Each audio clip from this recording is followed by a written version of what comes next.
Здравейте, казвам се Красимир от Къра Маркетинг и ще ви обясня няколко неща относно това как да класирате бизнеса си, за да може да сте минимум в топ 10 на Google, когато някой потърси нещо свързано с вашия бизнес.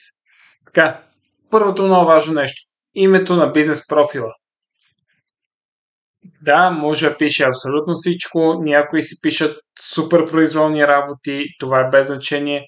Това, което на вас ви трябва е основната категория, която е зададена за бизнеса, съответно и дейността, с която бизнеса се занимава, локацията или в случая града, в който бизнеса работи и името на самия бизнес, името на фирмата, това, което по принцип бихте написали, ако другите две неща ги няма, защото в повечето случаи е така.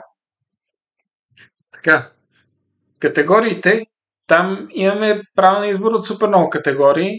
Това, което вие трябва да знаете като бизнес да изберете, особено в началото, са максимум една или две категории, за които да се класираме.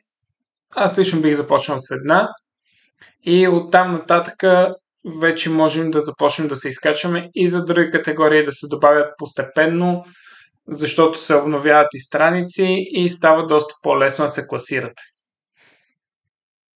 След това следват услугите. Услугите, те са нещо като подкатегории на самия бизнес, какво предлагате вие. Става супер лесно да се съберат услуги, просто почвате, отваряте чуждите бизнес профили на другите бизнеси, всичко, което ви се стори, че е релевантно за вас като бизнес, просто го копирате и го поставяте. И другото, което също би ви било много голям плюс, това, което съм написал и в самия текстов документ, който ще прикача под видеото в YouTube, е поставяте ето този текст. Дай ми описание на първите 20 услуги, като за всяка услуга да е максимум 300 букви. Това е предостатъчно. И копирате и слагате услугите, които сте поставили за вашия бизнес. И ChatGPT ще ви го изплюе. Няма нужда вие да се занимавате, описате всяко едно и да се губите времето. Работата е за 10-15 минути максимум. Другото важно нещо е бизнес профилът да е завършен. Какво имам преди завършен? Да има качени снимки, да има направени страници, всичко да е свързано както си му е реда. Така. Всичко да е свързано както си му е реда и съответно да започнете да трупате ревюта. Ревюта са важни, особено ако е нов бизнес профил, защото показва, че вие като бизнес работите и че хората имат интерес и оставят ревюта. Дори да е по-стар бизнес профил. Нищо не пречи, има QR код, има линк към ревютата, където се оставят. Просто трябва да помолите клиентите да влезнат и да оставят ревю, което не затруднява абсолютно никой с нищо.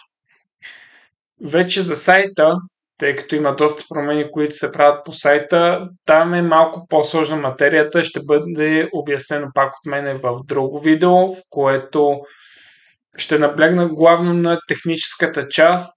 Вече ако не ви се занимава с това, спокойно може да свържете с мен, ще оставя линк към страницата ми, на която може да попълните формуляр и аз да се свържа с вас в рамките на 24 часа, предполагам, зависи колко работа имам. Понякога отнема една идея повече време, понякога по-малко, но горе-долу до толкова. Това са неща, които изброих и ще са предостатъчни за да класирате бизнеса си в топ 10. Вече ако искате топ 3 да сте на върха, нали, където реално повечето ваши конкуренти получават обаждания, защото 70% от обажданията отиват към топ 3, свържете се с мен и аз ще ви помогна да класираме бизнеса ви на върха.